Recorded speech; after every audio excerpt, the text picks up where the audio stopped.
Hello বন্ধুরা, কেমন আছো? আশা করছি ভালোই আছো। তো আমিও মোটামুটি ভালোই আছি। আর আজকের ওয়েদারটা দেখো, পুরো মেঘটা কালো পড়ে এসেছে আর খুব সুন্দর বাতাস বইছে। এই গরমকালে যদি এত বাতাস বয় না, খুব ভালো লাগে। তো এখন আমার রানিং করা হয়নি, তো রানিং করব।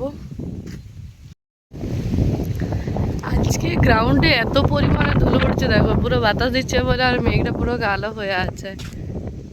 কিন্তু এই গ্রীষ্মকালে এত সুন্দর বাতাস বইলে খুব ভালো লাগে।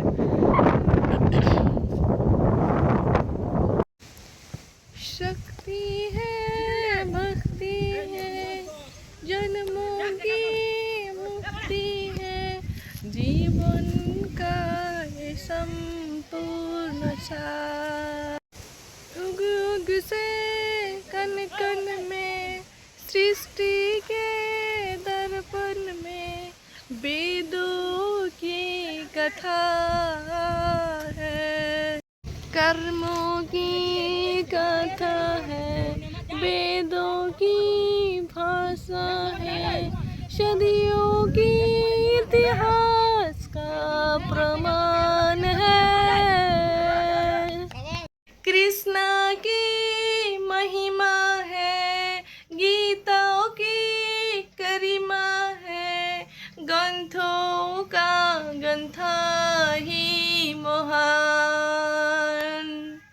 রানিং করা কমপ্লিট। এরপরে আমি বাড়ি যাচ্ছি। বাড়ি যেয়ে পরে কিছু খাওয়া দাওয়া করা হবে। এসে পরেই আমি ছোলা ভিজিয়ে রেখেছিলাম, তো ছোলাটাকে একটুক্ষণ শসা আর পেঁয়াজ আর লেবু দিয়ে মেখে খেয়ে নিলাম। তারপরে এই বাসি ঘরটার কিছু কাজ ছিল, তো আমি পরিষ্কার করে নিলাম।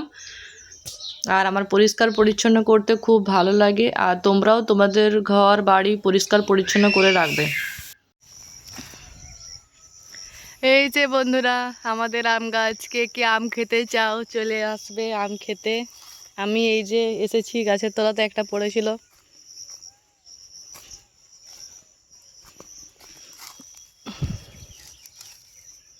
দুটো পেয়েছি।